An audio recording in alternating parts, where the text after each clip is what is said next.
Hello everyone. Sorry यार थोड़ा late हो गया। जल्दी से आ जाओ सब।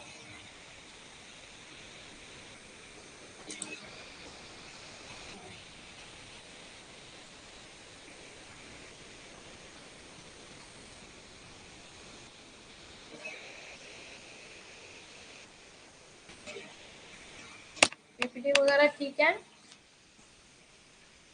जल्दी से आ जाओ।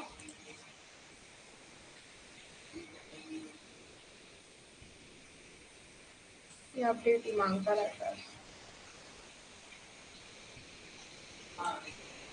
Very good evening to all of you. कैसे हो आप सब?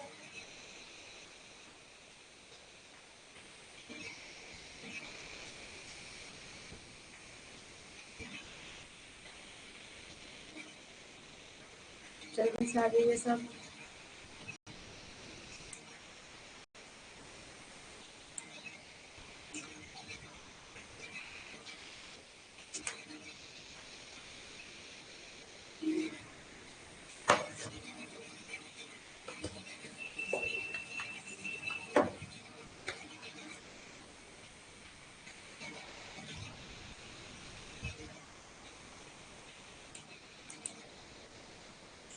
सो स्टार्ट करते हैं। Myself Ashisha Gupta, your UGC paper two faculty of economics. So let's get started with our full format.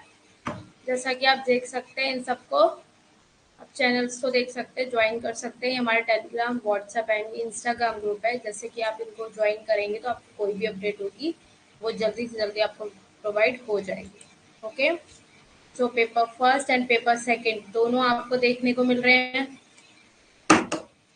Notes मिल रहे हैं इसके अंदर आपको। P Y Qs with answers, 100+ mock test आपको ऑल कहाँ मिल रहे हैं? हमारे फिल फॉर्म ऐप पे। क्विजेस, नोट्स, सैम्पल पेपर सब कहाँ मिल रहा है आपको देखने को? ओनली फिल फॉर्म ऐप पे। सो आप यूज कोड कर सकते हैं Ashish 10, get 10% off any fill form courses के लिए।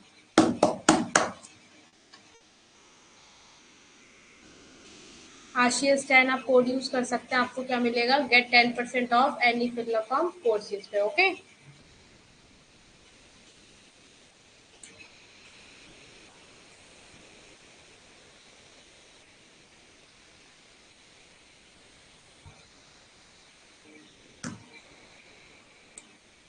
जैसे कि आप देख सकते हैं आपकी स्क्रीन पे ऐप की क्लासेस होती हैं 8 बजे। ठीक है, Monday to Thursday. Okay. And YouTube पे होती है 10 बजे, वीक में 2 days, Friday and Saturday. Okay. तो आप देख सकते हैं दिसंबर न्यू बैच आपका स्टार्ट हो चुका है। एंड पेपर फर्स्ट का 1999 प्राइस है, पेपर सेकंड का 1999 एंड बोथ पेपर 2999। ठीक है, जैसे कि देख सकते हो यहाँ पे आपको 1000 रुपीज का क्या मिल रहा है? डिस्काउंट मिल रहा है। आपके 4000 के 3000 रुपीज आपको इसमें यहाँ पे देने पड़ेंगे। आपको 1000 रुपीज यहाँ पे प्रॉफिट हो रहा है। तो आपको इसी पे जाना चाहिए क्योंकि दोनों पेपर मोस्ट इंपॉर्टेंट है। और पता है जेआरएफ निकालने के लिए तो पेपर फर्स्ट बहुत ही ज्यादा जरूरी है। Okay. So how to download notes को कैसे डाउनलोड करना है? जैसे कि प्ले स्टोर की ऐप पे जाके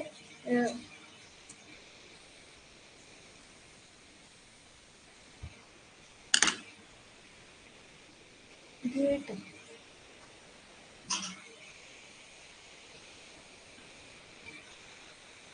फिल फॉर्म ऐप है, जैसे कि आप इस पे देख सकते हैं। ठीक है,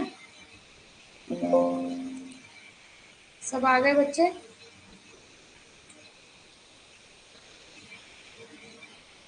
साउंड अजीब सा आ रहा है। अभी ठीक है? अभी तो नहीं आ रहा साउंड? क्लियर है अभी? अभी क्लियर है?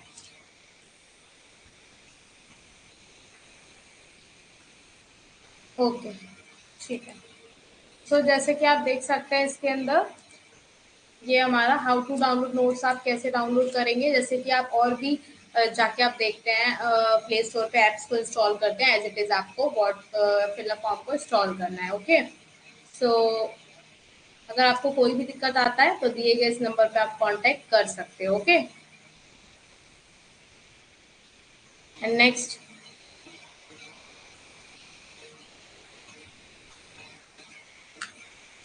एक सेकेंड।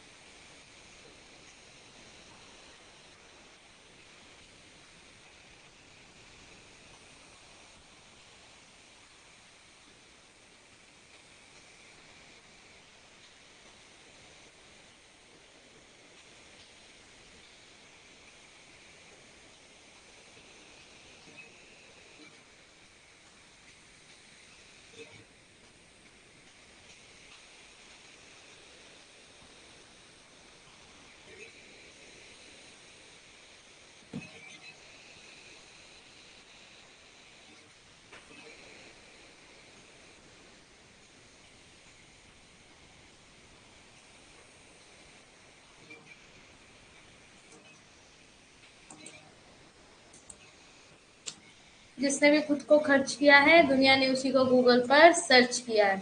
ओके, सो मेहनत करना है, मेहनत करने से डरना नहीं है। ठीक है, so let's get started with our motivation.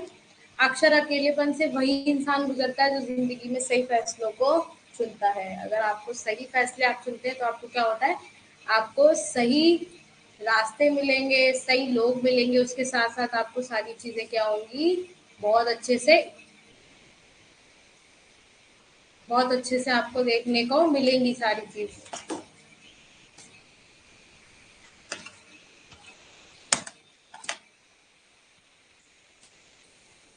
Empirical testing of comparative cost and HO theories. अब आप देख सकते हैं empirical testing of comparative cost HO theory, जो कि लियोनटिव पैराडॉक्स है, उसको एचओ थ्योरी इस पे क्या है, बेस्ड है। तो हम वो पढ़ेंगे आज। ठीक है, कि लियोनटिव पैराडॉक्स ने एचओ थ्योरी के से क्या रिलेटेड बातें बोली थी। ठीक है,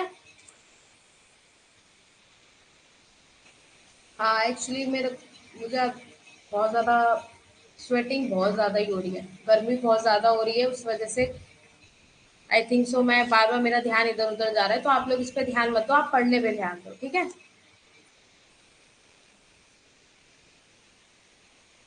साउंड अभी नहीं आएगी अब। ठीक है, साउंड तो नहीं आ रही कोई पीछे से अब तो कोई साउंड नहीं आ रहा पीछे से।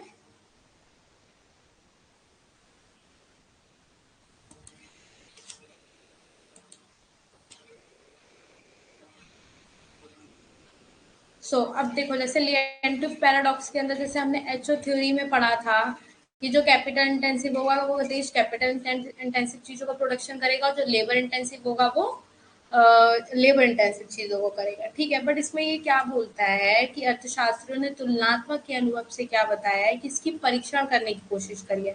मतलब इसके अंदर इसको आगे मतलब एक नई तरीके से देखने की कोशिश करी है। इस अध्ययन में आप कुछ गंभीर रूप से चर्चा करते हैं, जो आप देख सकते हैं कि दो सिद्धांतों को परीक्षण करने के लिए महत्वपूर्ण प्रयास होता है। क्यों? अब आप देखोगे आगे लिएंटिव पैराडॉक्स का इंग्लिश में एक बार देख लेने दो। इंट्रोडक्शन क्या है, economist have tried to test करना चाहते हैं एम्पेरिकल थ्योरीज को, जो comparative cost and HO theorem को बताता है। इस चैप्टर में आप डिस्कस करेंगे सबसे इम्पोर्टेंट चीज कि दो थ्योरीज कैसे एक दूसरे को वो करती है, विरोधाभास करती हैं। इसका क्या है, विरोधाभास। लियोन्टिव विरोधाभास, इसको हिंदी में क्या बोलते हैं, लियोन्टिव विरोधाभास। ठीक है, लियोन्टिव विरोधाभास। ओके, यहाँ पे लिख लो लियोन्टिव विरोधाभास। अब इसमें क्या बताया है, इसमें ये बताया है कि आप अगर अब वो जैसे आपने देखा जो इंटेंसिव जो देश है वो कर रहा है, बट इसमें 1953 के अंदर जब ये हेक्सर-रोलिन सिद्धांत जो आया था, हमने पढ़ा था ना एचओ थ्योरी पे, पीछे हमने पढ़ ली। इसमें यही था जो लेबर इंटेंसिव होगा वो वही करेगा। ठीक है, तो उसमें क्या बताया, पूंजी अगर प्रचुर मात्रा में है तो देश निर्यात करेगा, है ना, और पूंजी क्या है, माल, और यह माल क्या करेगा, आयात करेगा उन चीजों का।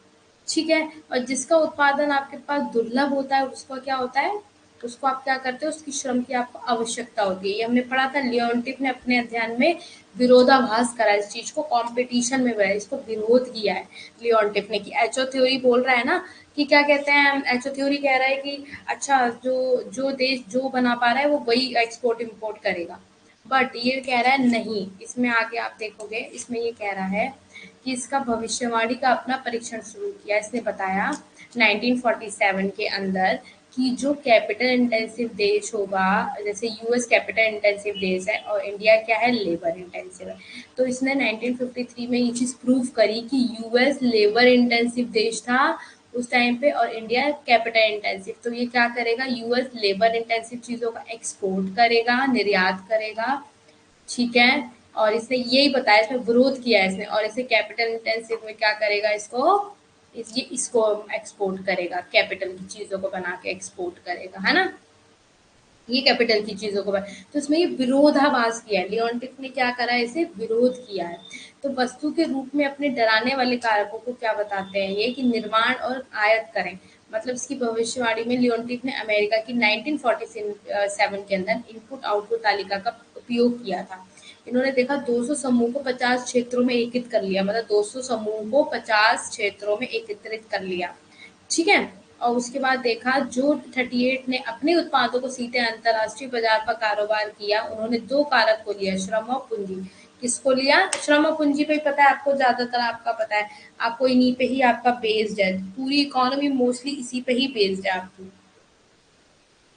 है ना।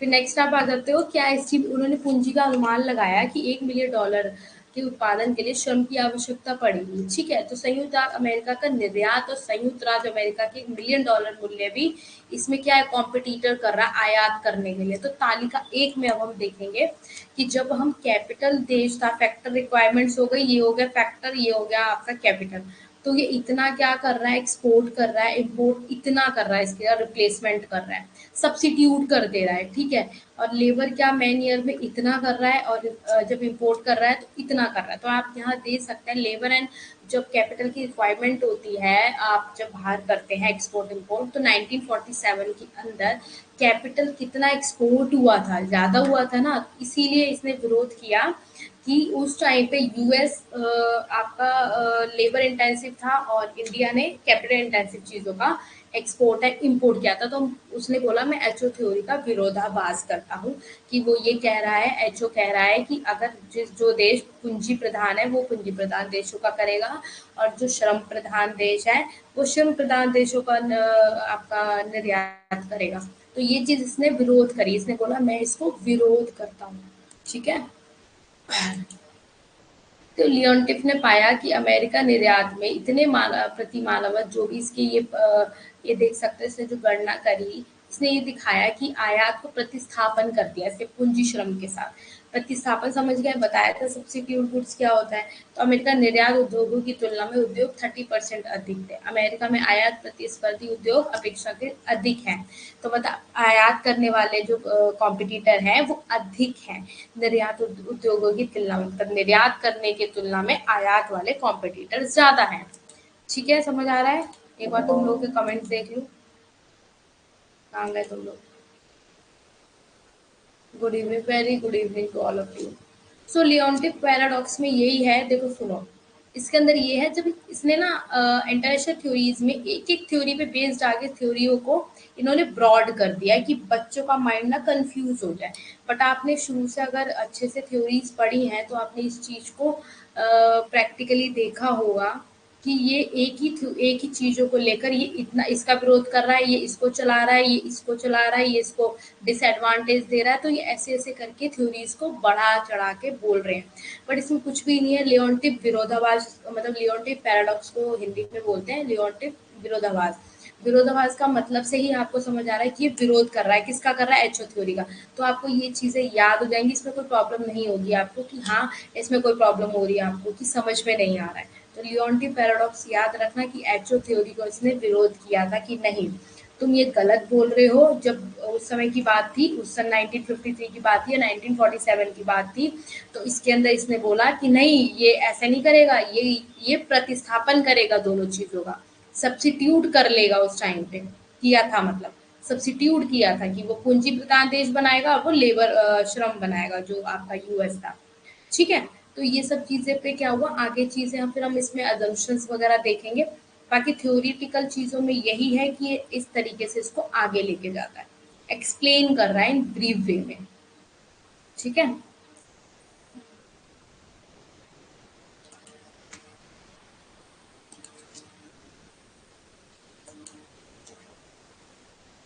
as Leontief stated, America's participation in the International Division of Labor is based on its specialization on labor. क्या करता है अमेरिका, पार्टिसिपेट करता है इंटरनेशनल डिवीजन ऑन लेबर में, is based on it specialisation on labour पे intensive rather than capital intensive. मतलब ये करता है किसी डिवीजन और लेबर कर रहा है, स्पेशलाइजेशन किस में कर रहा है, लेबर के ऊपर बजाय कैपिटल इंटेंसिव, तो प्रोडक्शन कर रहा है। और अलग शब्दों में देखा जाए तो फॉरेन ट्रेड ऑर्डर करता है इकोनॉमिक्स को, capital and dispose surplus labour को, कि सरप्लस लेबर का सरप्लस हो रहा है, rather देन वाइस वर्सा, उसको जैसा दे रहा है वैसी उसको मिल रहा है। ठीक है, तो जो यूएस है वो relatively capital abundant it export कर रहा है लेबर इंटेंसिव गुड्स का। समझ गए, यहाँ समझ आ गया यूएस क्या कर रहा है, कैपिटल अबेंडेंट कर रही है बट वो एक्सपोर्ट कर रहा है लेबर इंटेंसिव। इंटेंसिव का। तो दिस इज जस्ट कॉन्ट्ररी डाल रहा है इसको एचओ थ्योरी पे। This is called a Leontief paradox, ये लियोन्टिव पैराडॉक्स है, ठीक है। जो United State relatively capital abundant से रिलेट करता है, बट ये एक्सपोर्ट कर इसका कर रहा है लेबर इंटेंसिव गुड्स का, इसीलिए ये कॉन्ट्रेरी कर रहा है इसको एचओ थ्योरम को, तो इसको क्या बोलते हैं हम, लियोन्टिव पैराडॉक्स, ठीक है। सो क्रिटिसाइज कर रहा है इसको Leontief paradox. 1947 not a typical year, typical year नहीं है, ठीक है। स्वागरलिन में did not consider 1947 as a typical year में नहीं लिया जाता testing of Heckscher Ohlin model जब इसका टेस्ट हुआ था। तो इसमें जब वार से पहले आपने देखा था, वॉर से पहले डिसऑर्गेनाइजेशन ऑफ प्रोडक्शन हुआ था, had not been corrected in the worldwide that year. Moreover, the United States, मतलब इसके अंदर ये बता रहा है कि उस टाइम पे ये टिपिकल ईयर नहीं था, उस टाइम पे इसकी बहुत वैल्यू थी 1947 की। तो ये आलोचनाएं करता है इसकी विरोधाभास की, ठीक है।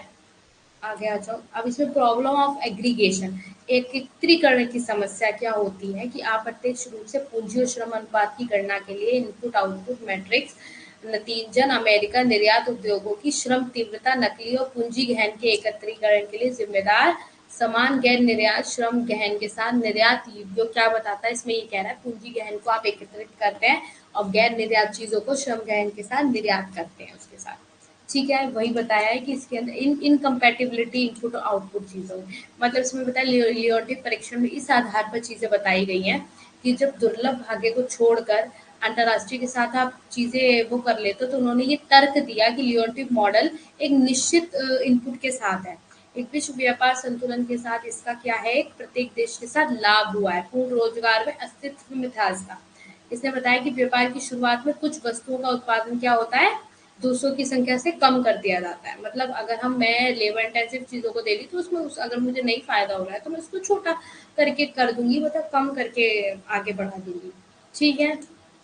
लो कैपिटल लेबर रेशो इंडस्ट्री, कम पूंजी श्रम अनुपात उद्योग, ठीक है। आलोचना करता है कि जब कम पूंजी श्रम होता है तो इसमें शामिल करने के लिए लियोन्टिफ ने बताया है कृषि और सेवाएं जैसी चीजें होती, परिवहन, थोक व्यापार, ये सब इसमें एड ऑन हो जाती है इसके अध्ययन के लिए, ठीक है।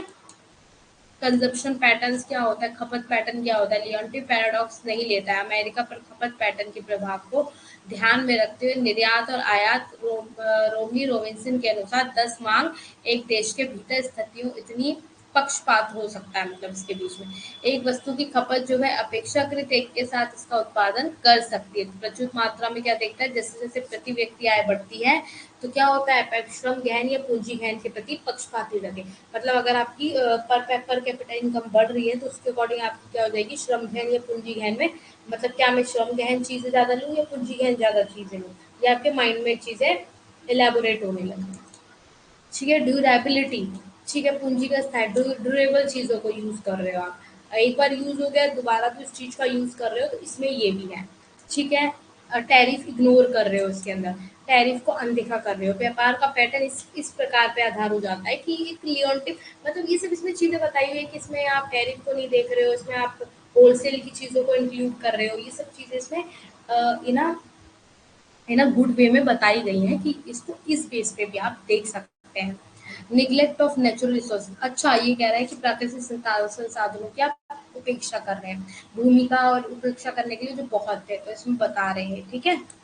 Comparison of capital intensity irrelevant, मतलब जब पूंजी तीव्रता की तुलना मतलब इतनी नहीं होती है जितनी हमारे पास है, तो अमेरिका आयात प्रतिस्थापन की पूंजी क्या करता है, इसको उद्योग में लगाता है, और इसमें आवश्यक हो जाता है कि पूंजी के साथ अमेरिका क्या करता है, निर्यात की पूंजी को करता है ना, अन्य देशों में निर्यात की तीव्रता को बढ़ाता है, क्योंकि अमेरिका एक पूंजी प्रचुर मात्रा में देश है, इसके द्वारा क्या होता है, आयात को प्रतिस्थापित करता है और पूंजी गहन होना चाहिए, तो ये क्या करता है, लियोन्टिफ ने बताया कि आयात को प्रतिस्थापन कर देता है, मतलब पूरा इसमें हर एक लाइन में यही लिखा हुआ है कि वो प्रतिस्थापन कर रहा है, अगर वो पूंजी प्रधान देश है पर वो श्रम प्रधान देश की चीजों को बना रहा है, उसे आयात निर्यात कर रहा है, तो हर लाइंस में एट द मोमेंट यही है। लेबर प्रोडक्टिविटी, श्रम की उत्पादकता, श्रम कितनी है, श्रम है तो वो ज्यादा उत्पादकता देगा, 3 गुना अधिक देगा श्रमिकों से, 3 गुना, इसमें लिखा है देख लो।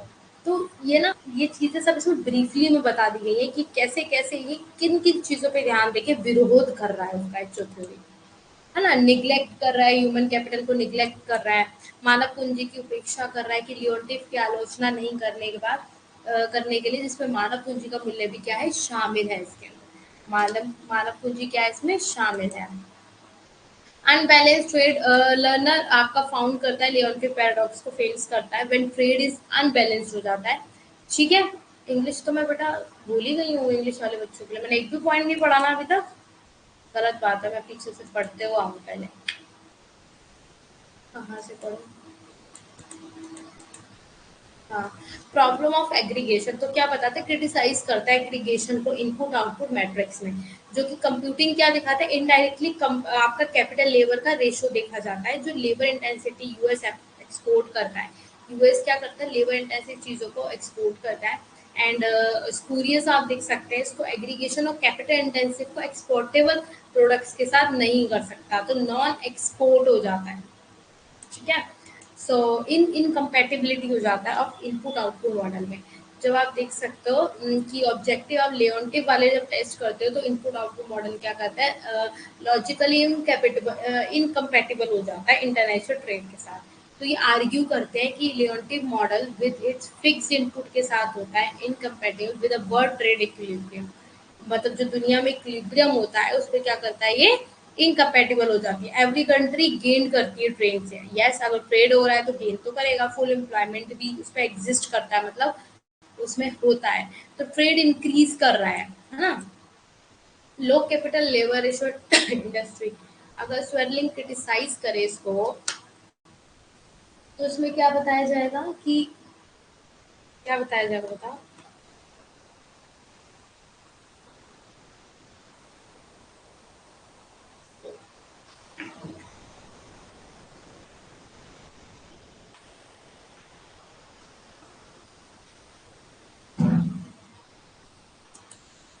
हाँ, सब सो तो नहीं रहे, मैं कमेंट्स नहीं देख पा रही हूँ ना तुम लोगों के। सुन रहे हो, सब सोए तो नहीं हो? कौन कौन बच्चे हैं? शालू है, रविंद्र है, आफरीन है, लोमन है। ये नंबर से कौन जुड़ता है ये मुझे आज भी पता नहीं चला है। ये बच्चे बोलते भी नहीं कि यस मैम हम हैं या कुछ भी है, वट एवर। सो बताओ, समझ में आ रहा है? हाँ ठीक है, पता लगे सो गए। ठीक है, तो वही चीजें आगे आगे रिपीट ऑन हो जाएंगी कि अजम्पशंस वगैरह कैसे क्या है। ठीक है, आ, ये रहा। सो लो कैपिटल हो जाता है, इसके अंदर क्लियरेटिव इंक्लूड कर देता है certain industry with low capital level को। सच इंडस्ट्री व फिशियर्स एग्रीकल्चर्स को देखते हैं, फिश मतलब जो आपकी खेती में ये फिशिंग्स वगैरह जो लोग करते हैं ना, है ना, ट्रांसपोर्ट होलसेल ये ट्रेड वगैरह, ये सब आपका इसमें क्या करता है, काम करता है। होलसेल का तो पता ही आपको ट्रेड होता है, तो होलसेल वाला डोमेस्टिक और इंटरनेशनल दोनों इसमें इंक्लूड हो जाते हैं, है ना। कंजप्शन पैटर्न्स क्या होता है इसके अंदर, जब आप लियोन्टिव पैराडॉक्स को does not take into consideration the impact of consumption pattern on the US export and import. So according to Romney Robinson ने बताया है कि जब डिमांड करते कंडीशन विद अ कंट्री तो वो बायस्ड हो जाती है, कुछ चीजें क्या हो जाती है, बायस्ड हो जाती है। क्यों? It with a relatively abundant factor हो जाते हैं ये। As per capital income increase हो जाती है, द कंजप्शन फंक्शन पैटर्न्स में बी बायस टुवर्ड लेबर इंटेंसिव और कैपिटल इंटेंसिव कमोडिटीज। तो रिवील्ड कर देता है यूएस कंजप्शन पैटर्न हैड बायस कर देता है इसको टुवर्ड्स लेबर इंटेंसिव को। तो इसको क्या बताता है कि कैपिटल इंटेंसिव कम कि मैं वही वाली चीज आ गई, देख लो again, capital intensive commodities that contradict करती है लियोन्टिव पैराडॉक्स को। ठीक है, सो ड्यूरेबिलिटी ऑफ कैपिटल तो उसमें बताया, क्रिटिसाइज किया Leontief for using investment requirement coefficient as capital coefficient in his study. तो देयरफॉर फेल्ड हो जाते हैं इस चीज को ड्यूरेबल करने, कैपिटल ड्यूरेबल नहीं हो सकती भाई। तो टैरिफ इग्नोर कैसे करते हैं, तो पैटर्न क्या होता है, रिफ्लेक्ट कर देता है रिलेटिव फैक्टर्स को, एंडोमेंट्स को, जो किस पे ध्यान देते हैं आगे कि आप यूएस में कैसे टैरिफ करते हो नहीं करते हो। टैरिफ को अनदेखा बता रहे हैं, इस आधार पर कह रहे गंभीर रूप से प्रभावित हुआ है कि विदेशी अमेरिकन और विदेशी टैरिफ लियोन्टिफ की कमजोरी यह थी कि उसने ये नहीं कहा कि अपने अध्ययन में टैरिफ को ध्यान में रखें, ये उसकी कमजोरी थी। ठीक है, ये आपका हो गया प्राकृतिक संसाधनों की उपेक्षा, ये उपेक्षा कर रहा है, मतलब ये कह रहा है कि अरे नहीं ठीक है, जो आपने जैसे आप कर रहे हो नेचुरल रिसोर्सेज के बिना भी आप कर लोगे, इतना इम्पोर्टेंस नहीं दे रहा है ये। बल्कि आपको पता है कि एचओ ने ये बात बोली है कि without land labour capital entrepreneur ये चीजें नहीं हो सकती। Comparison of capital intensity irrelevant, तो पॉइंट किसको करता है? कैपिटल इंटेंसिटी को, कि यूएस इंपोर्ट रिप्लेसमेंट कर रहा है। Industry was irrelevant to the comparison. What is required is a comparison of the capital intensity of US export with the capital intensity of the export of other countries.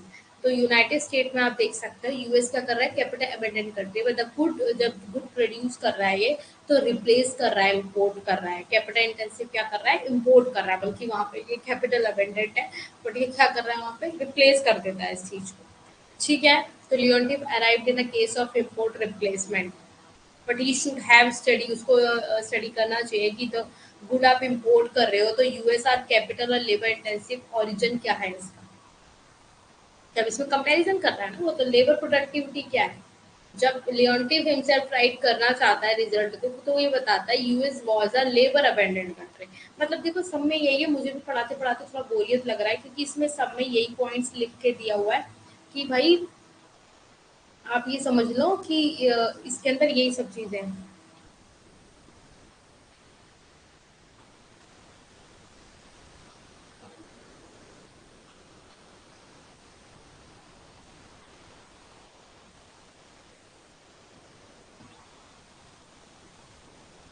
ठीक है, तो ये उसके क्या हो जाता है? एचओ थ्योरी के ही अपोजिट है। ठीक है, एचओ थ्योरी के अपोजिट है ये लियोनटिव पैराडॉक्स। लियोनटिव विरोधाभास एचओ थ्योरी के अपोजिट है। एचओ थ्योरी बोलती है, दोबारा मुझे एक बार कमेंट में लिख के बताओ कि एचओ इसमें थ्योरी में आपको क्या समझ में आया, सब लिख के बताओ मुझे, तब मुझे समझ में आएगा कि तुम लोगों को समझ में आ गया या नहीं आएगा। एक बार सब लिख के मुझे बताओ कि मैंने, अगर इस थ्योरी को आपको 5-6 लाइन में बताना हो तो कैसे बताओगे आप? कैसे बताओगे आप लोग? जल्दी बताओ। अगर आपको इसको बताना हो कि लाइक यस मैम कि हमें इतने शॉर्ट में बता सकते हैं, तो बताओ कैसे बताओगे? बताओ, मुझे थ्योरी समझ में तो आई होगी ना? अभी इतनी देर में समझाया है तो समझ तो आया ही होगा।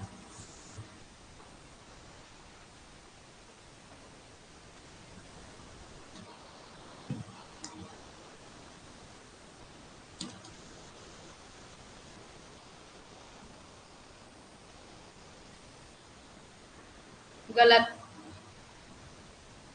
इतने अच्छे से समझा दिए तब भी नहीं समझ में आया, फिर गलत बात। और ट्राई करो। चालू तुम बताओ, लोमन तुम बताओ, रविंद्र तुम बताओ, तुम सबको क्या समझ में आया इस थ्योरी से? इस थ्योरी से आप लोगों को क्या समझ आया है कि इसमें ये किस पे बेस्ड है? एचओ थ्योरी को क्या क्रिटिसाइज, क्या अपोजिट है ये एचओ थ्योरी के? एचओ थ्योरी क्या बताती थी?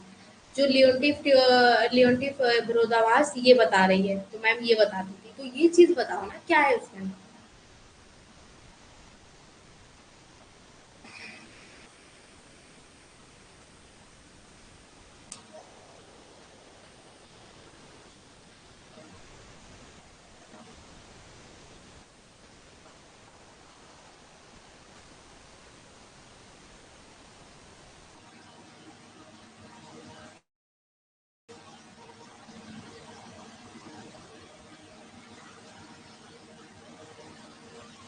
बताओ। समझ में नहीं आया? इतनी देर से क्या पढ़ा रही थी फिर मैं आप लोगों को? बताओ शालू, जल्दी बताओ, लिख के भेजो मुझे कि इस थ्योरी में आप लोगों को क्या समझ में आया है। ये थ्योरी सिर्फ सिर्फ और सिर्फ,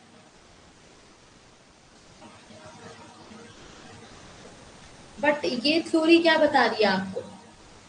ये जो थ्योरी बता रही है एचओ थ्योरी को क्या बता रही है, क्या क्रिटिसाइज कर रही है, क्या अपोजिट कर रही है?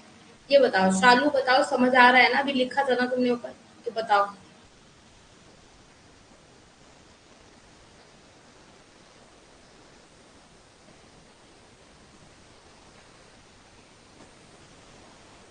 इम्पोर्ट करता है?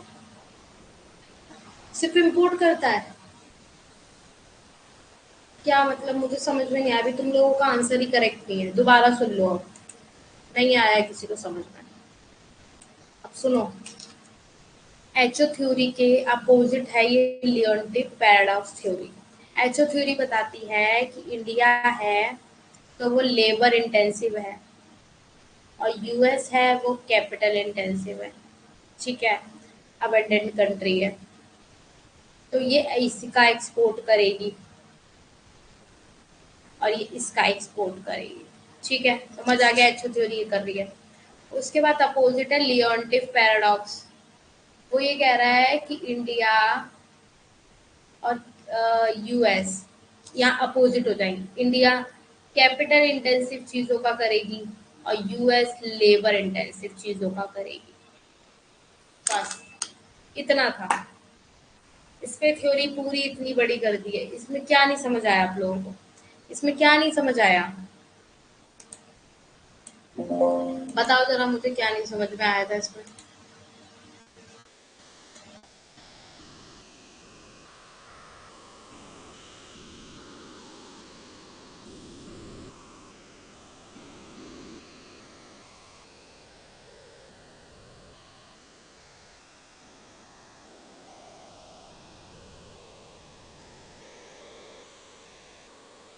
इंडिया लेबर का एक्सपोर्ट कैसे करेगी? क्योंकि उसके पास लेबर है ना, इसलिए वो लेबर से क्या करेगी? प्रोडक्शन करेगी। तो जो प्रोडक्शन करेगी उसका एक्सपोर्ट कर देगी, उसको निर्यात कर देगी। आयात नहीं कर रही है, निर्यात कर रही है, भेज रही है। देखो इतना दूर बता रही हूँ मैं, देखो तुम लोग भी समझ जाओगे कि हाँ मैम ये बता रही है। निर्यात कर रही है। क्या कर रही है? निर्यात। कौन चला गया? शालू आफरीन। लोमन चलेगा। बताओ जल्दी। आंसर देने की वजह से चला गया लोमन, कल पूछूंगी।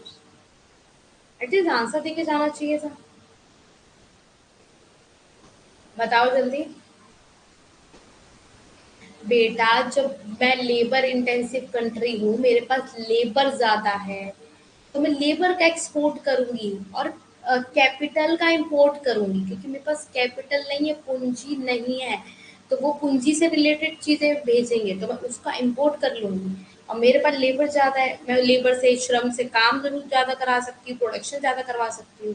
तो मैं वो चीजें उनको भेज दूंगी, एक्सपोर्ट कर दूंगी।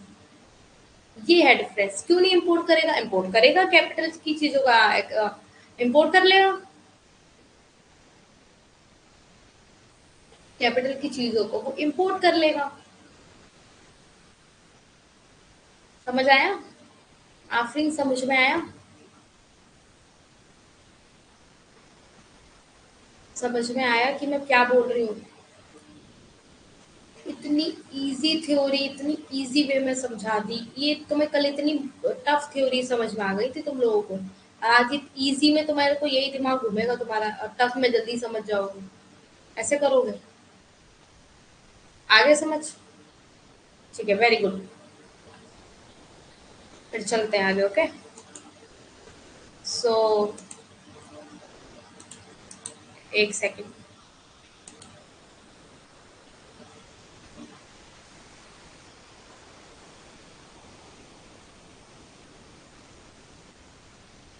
अब देखो इसमें कंक्लूजन क्या बता रहा है कि इसकी आलोचनाओं के बावजूद लियोन्टिफ ने अपने परिणामों में बताया कि अमेरिका निर्यात और आयात की औसत को चीजों को देखेगा।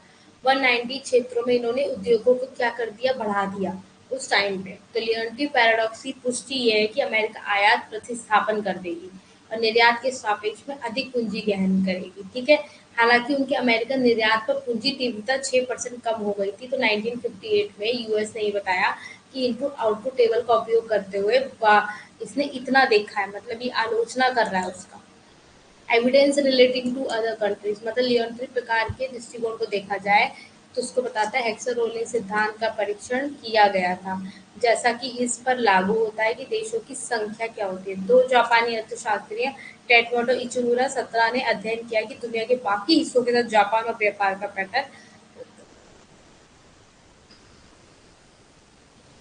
तो लियोन्टिफ विरोधाभास बता रहे कि जापान एक श्रम प्रचुर देश होने के नाते आयातित श्रम गहन वस्तुओं को करेगा और निर्यात करेगा पूंजी गहन वस्तुओं, क्योंकि श्रम उसके पास कम मात्रा में है तो वो श्रम को क्या करेगा, आयात कर लेगा, मंगा लेगा, है ना। जापान की बात हो रही है, और श्रम अगर सॉरी उसके पास पूंजी गहन ज्यादा है तो वो उसका निर्यात कर देगा। ये देखो लाइन इंपॉर्टेंट है, ठीक है।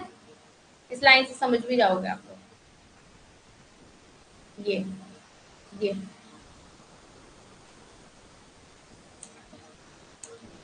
ये परिणाम हेक्सर-रोलिन सिद्धांत के खिलाफ है, ठीक है। बता दिया, ये तो सब पता है। पैराडॉक्स विद हेक्सर-रोलिन मतलब economist have attempted to resolve the Leontief paradox giving a number of factors. इसमें बताता है कि कैसे आगे आप एक्सप्लेन करते हो इसको, हेक्सर-रोलिन को, है ना। तो अमेरिका श्रम की उत्पादकता को देखता है। अब वही वाली चीज इसमें अगेन आ गई, उन्होंने तर्क दिया कि श्रम प्रचुर देश है, कम है इसके अंदर, है ना। हाई लेबर प्रोडक्टिविटी हो जाएगा इसके अंदर, है ना। टर्न्स कर देगा किसके साथ,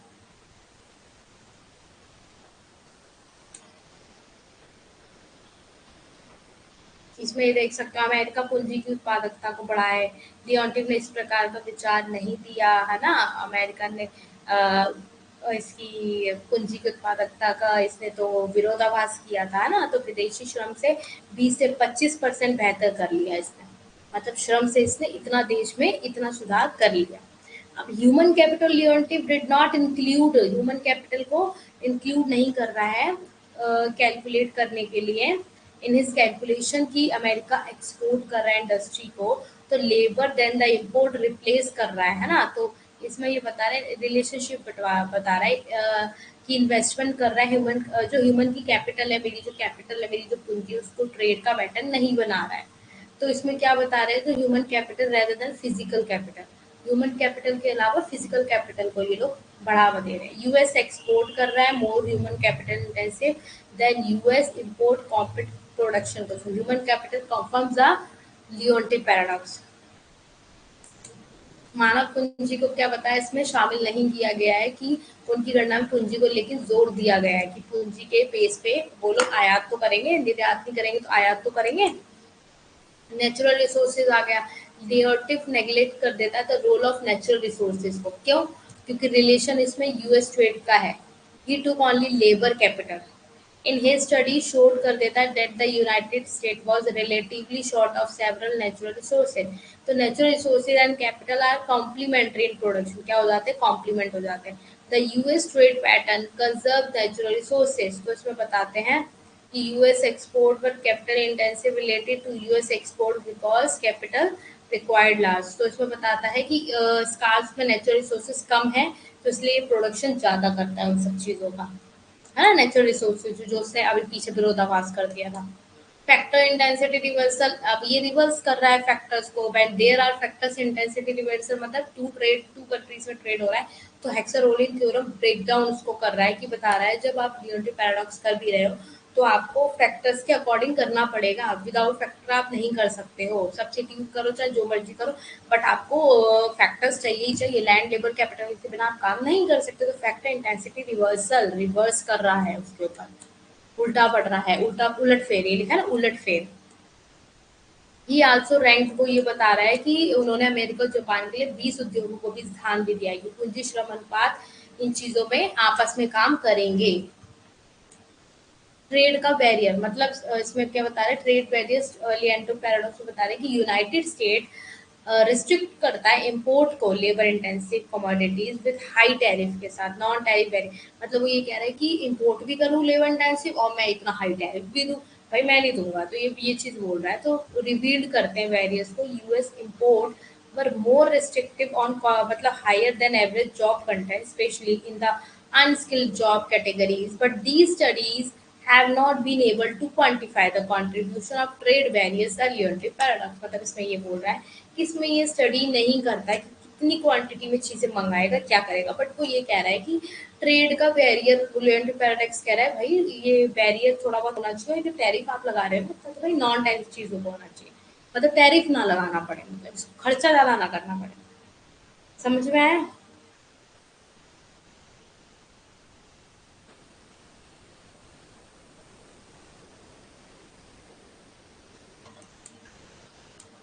कंजप्शन और डिमांड पैटर्न, आप कंजप्शन कर रहे हो डिमांड पैटर्न पे तो कैसे कर रहे हो। ठीक है, तो इसमें बता रहा है कि खपत या मांग पैटर्न लियोंटे पैराडॉक्स बताता है कि आप प्रधान में ध्यान नहीं रखते हैं इसको कैसा इसमें प्रभाव पड़ रहा है अमेरिका का निर्यात कैसे करे आयात कैसे करे। इसमें कई अध्ययन में बताया कि प्रति व्यक्ति आय में वृद्धि के रूप में खपत पैटर्न अधिक श्रम गहन या पूंजी गहन के प्रति पक्षपाती हो जाता है ना। तो ये इसमें ये बता रहे हैं रिसर्च एंड डेवलपमेंट करा है इसके अंदर रिसर्च कर दिया इसके पीछे इसमें। तो इसमें यही मेन है। इसके बाद ये तुम्हारी दूसरी थ्योरी हो जाती है। बस ये हो गया यहाँ तक तुम्हारा लियंटिक पैराडॉक्स की थ्योरी यहीं खत्म हो गई। यहाँ पे दूसरी थ्योरी स्टार्ट हो रही है but I don't want to start other another theories because ये मैम लाइक इंडिया में जब कम नहीं होता है तो लोग अदर कंट्रीज जाते हैं जॉब करने के लिए, वहाँ की पूंजी में कैपिटल में ग्रोथ होती है। तो बेटा वो हो गया ना आपका जीएनपी वाला आ गया ना, ये चीज अलग है। जाते कहीं नहीं है, उन्होंने रिवर्स कर दिया चीज। देखो मैंने एक सेकेंड। हम्म अब देखो मैंने ये तुम्हें पढ़ा दिया कि लियोंटी पैराडॉक्स। अब मैं दूसरी थ्योरी स्टार्ट करूंगी तो इतना टाइम है नहीं अभी हमारे पास। अब माइंड ना डिफरेंट हो जाएगा फिर। 2-3 मिनट बात कर लो, किसी कुछ पूछना हो कुछ कर लो, ठीक है, फिर मैं क्लास को ओवर कर दूंगी। 2-3 मिनट आप बात कर लो मुझसे, जो पूछना करना है, ठीक है, तो आप पूछ लो। और कुछ बात है कुछ भी है, जैसे आप कुछ नॉर्मली पूछना होता है, चालू आप भी पूछ सकते हो आप लोग।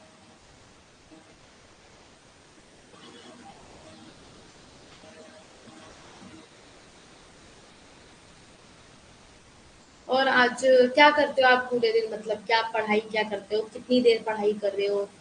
फर्स्ट पेपर का किस किसने लिया हुआ है आप सब में से? सबने लिया हुआ है पेपर फर्स्ट का कोर्स?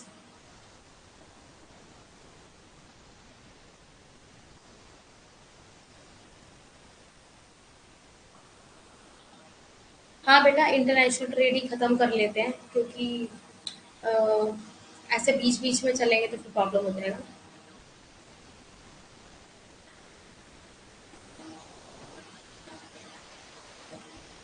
अच्छा शालू कह रही है मैंने पेपर फर्स्ट का नहीं लिया। आफरीन आपने लिया है पेपर फर्स्ट का? मैम अभी ये इंटरनेशनल ट्रेड हाँ चलेगा।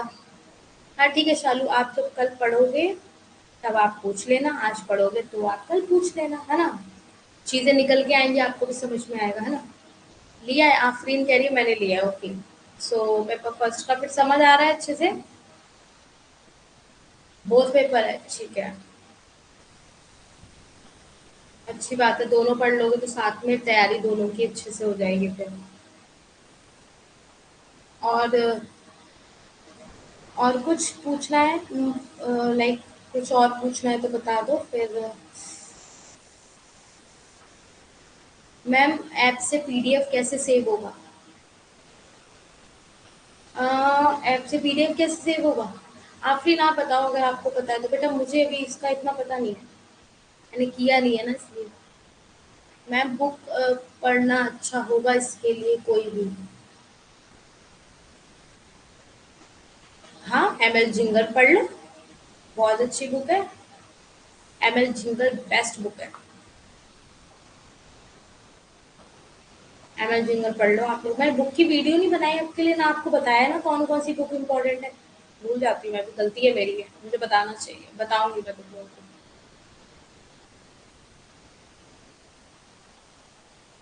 कोई नहीं, मैं तुम्हें बुक्स के बारे में बता दूंगी। आफरीन अगर आपको पता है पीडीएफ कैसे सेव होती है तो बता दो रविंद्र को, क्योंकि मुझे पता नहीं है, मैंने किया नहीं है सेव। एमएल जिंगल, हाँ एमएल जिंगल बहुत अच्छी है। मैंने खुद उससे पढ़ा है तो इसलिए मुझे पता है, बेस्ट है।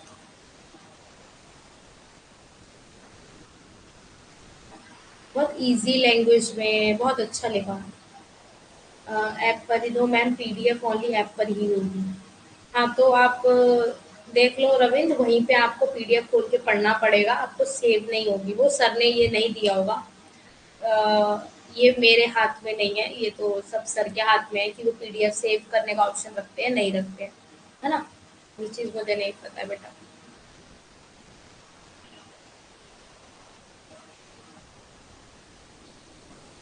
वो तो देख लेना आप लोग अपने अकॉर्डिंग, है ना। एमएल जिंगल ले लो, एमएल जिंगल अच्छी है। एस एन लाल की भी अच्छी है, बट ये है कि एमएल जिंगल से मैंने खुद भी बहुत अच्छे से पढ़ा है। तो मुझे पता है। मेरे इंटरनेशनल में हाईएस्ट मार्क्स थे, 100 में से 85 थे मेरे। और जो मेरे क्लास के बच्चे थे, उनको शॉक्ड हो गया था कि ये क्या हुआ, क्योंकि मैं किसी को कभी फील ही नहीं कराया मैंने कि लाइक मैं इस तरीके की तैयारी करूँ। मैं चुपचाप पढ़ती थी अपना, किसी को बताती नहीं। जब रिजल्ट आया तो मेरे टीचर ने सबको बताया, और पूरी क्लास में मेरा लाइक मेरे को अप्रिसिएशन दिया गया, बताया गया कि वो कि क्या कहते हैं कि आप इनसे पूछो कि इन्होंने किस में से पढ़ा। फिर सारे बच्चे क्लास के मेरे पास ही आ गए थे, जो नेक्स्ट बैच के बच्चे थे, है ना, वो मुझसे पूछने लग गए कि आप, कि नहीं बेटा मेरा नेट है, अभी मैं जेआरएफ के लिए तैयारी कर रही हूँ। जो ऑनेस्ट है आंसर ऑनेस्ट है, मैं जेआरएफ बोल के आप लोगों को झूठ नहीं बोल सकती, है ना। है ना। तो वही है, मुझे मार्क्स याद है बेटा, इतना शायद मार्क्स में मुझे याद नहीं है। ये होता है ना, उस समय नेट हो गया ना तो इतनी चीजें याद नहीं रहती हैं आपको। ये होता है, अच्छा हो गया, टेंशन फ्री, ये वाला होता है। वैसे मुझे ग्रोथ भी बहुत पसंद है, और आपका इंटरनेशनल बहुत पसंद है। ठीक है। जेआरएफ के लिए आगे प्रिपरेशन कर रही हूँ मैं, 3 मार्क्स से रह चुकी हूँ जेआरएफ के लिए, because I am general category. नहीं बेटा, फर्स्ट बार में नहीं हुआ था। नहीं, फर्स्ट में नहीं हुआ था। फर्स्ट में तो मैंने बिना पढ़े ही बैठी थी, मैं लाइक ऐसी बैठी थी, मतलब कि देखने के लिए पेपर कैसा आता है बस। मेरा I think so third attempt में निकला है, जहां तक है मुझे याद है, थर्ड अटेम्प्ट में निकला है। क्योंकि मैं ना एक दो बार जनरल कैटेगरी की वजह से बहुत फंसी हूँ, और जेआरएफ में भी मैं इसीलिए फंस रही हूँ, वरना मेरा जेआरएफ हो गया होता अभी तक। बट कोई नहीं, आगे ट्राई करेंगे। और मुझे ये मतलब आगे ट्राई करेंगे तभी आप चीज़ों को। बट बेटा याद रखना, जो नेट करा होता है ना उसको भी इतनी नॉलेज भी नहीं होती, और जो नेट नहीं करा होता ना उसको बहुत नॉलेज होती है। नॉलेज इंपॉर्टेंट है, कभी किसी की डिग्री से उसको कभी एनालाइज मत करना। वो तो मैंने आप लोगों को बता दिया। हो जाएगा इस बार। चलो ठीक है। Thank you. अब तो हो जाएगा, अब तो टेंशन फ्री है। बेटा थोड़ा ये पर्सनल है, मैं नहीं बता सकती, क्योंकि कुछ चीज़ें रूल्स एंड रेगुलेशंस होते हैं, आपको भी पता है, ये सब चीज़ें आप समझ सकते हो। इतना मैंने बता दिया बहुत है, इससे ज़्यादा मैं आगे नहीं बता सकती, क्योंकि वो मेरी पर्सनल इन्फॉर्मेशन है ना। तो ये लोग आप अंडरस्टैंड कर सकते हो एज अ स्टूडेंट। कल को आप भी कहीं काम करोगे तो आपकी प्राइवेसी होगी, है ना।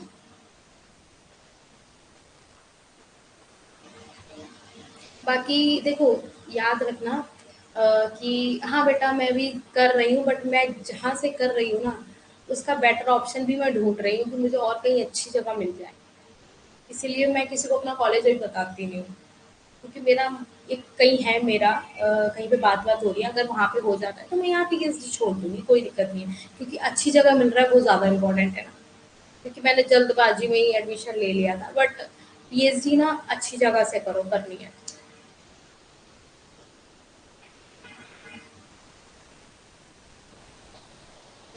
बाकी तुम लोग देखो, जहाँ से पीएचडी करो मुझे बता देना, मुझसे मत छुपाना, मेरी बात और है।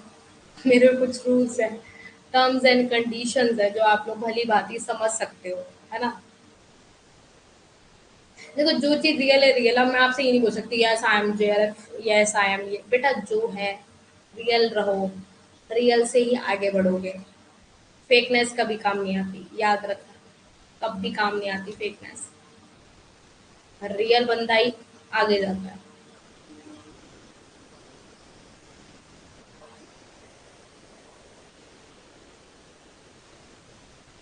हाँ, आप लोग मेरे स्टूडेंट्स हो, आप ही तो हो। क्या पूछना हो या बोलना हो, बात कर सकते हैं। हाँ, मैं आपको ज़रूर बताऊँगी। हाँ, मैं ज़रूर बताऊँगी। बस सेंट्रल होना चाहिए। सेंट्रल ये याद रखना, सेंट्रल होना चाहिए। ठीक है? सेंट्रल कॉलेज होगा ना, यूनिवर्सिटी होगा ना, बेस्ट है। कहीं भी ले लेना, बस सेंट्रल होना चाहिए। बाकी तुम्हारी मेहनत है सारी। और रविंद्र ने ये क्यों बोला कि हम आपके स्टूडेंट्स हैं, मैं समझी नहीं। हम लोग भी तो आपके स्टूडेंट्स हैं ना। हाँ, आप लोग मेरे स्टूडेंट्स हो। हाँ, मैं तो ज़रूर बताऊँगी शालू, जो मुझे पता होगा। बेटा आपने डायरेक्ट बात तो नहीं कर सकते, ये रूल नहीं है। मैं भी आगे कभी पढ़ी हूँ ऐसे, तो मैं भी अपने टीचर्स से बात नहीं कर पाती थी। ऑनेस्टी मुझे भी बहुत फ़ील होता है। बट ठीक है, जो रूल है उनके अगेंस्ट मैं नहीं जा सकती, है ना? क्योंकि ऑनेस्टी बहुत बड़ी चीज़ होती है, चाहे पढ़ने के लिए हो, चाहे टीचर्स के बीच में हो, है ना? आप यहाँ पूछ लेना मेरे से, अभी तो हम दिसंबर तक साथ हैं, है ना? दिसंबर तक निकालो, जेआरएफ निकालो, जल्दी जाओ अपना कॉलेज-वॉलेज लो, टेंशन फ्री करो। और मैं भी इस बार जेआरएफ ले लूँ, है ना? तो मेहनत डबल करनी पड़ेगी। ठीक है, चलो फिर। जितना जेआरएफ बताते हैं क्या उतना ही मिलता है? जितना जेआरएफ बताते हैं, जितना जेआरएफ बताते हैं क्या उतना ही मिलता है? क्या शालू, मैं समझी नहीं। जितना जेआरएफ बताते हैं। अच्छा, इसका क्वेश्चन ही खत्म हो गया। कैरी मैम, थैंक यू। चलो ठीक है, फिर बात करेंगे, ठीक है। Okay, bye bye. हाँ, स्कॉलरशिप नहीं नहीं, स्कॉलरशिप कॉलेज के अकॉर्डिंग मिलता है, याद रखना कि कॉलेज आपका कैसे है, किस बेस का आपका कॉलेज है, उस पर डिपेंड होता है। ठीक है, उस बेस पे डिपेंड होता है कॉलेज का, याद रखना। और हर कॉलेज अलग अलग आपको देता है। हाँ जी। बाकी मैं एक बार स्कॉलरशिप का तुम ये तो बताओ कौन से कॉलेज से करोगे, क्या करोगे? अभी पहले जेआरएफ कर लो, तब तो बाद में सोचना इतना। ठीक है, चलो bye bye, good night everyone. अच्छे से ध्यान रखो सब, okay, bye. God bless you.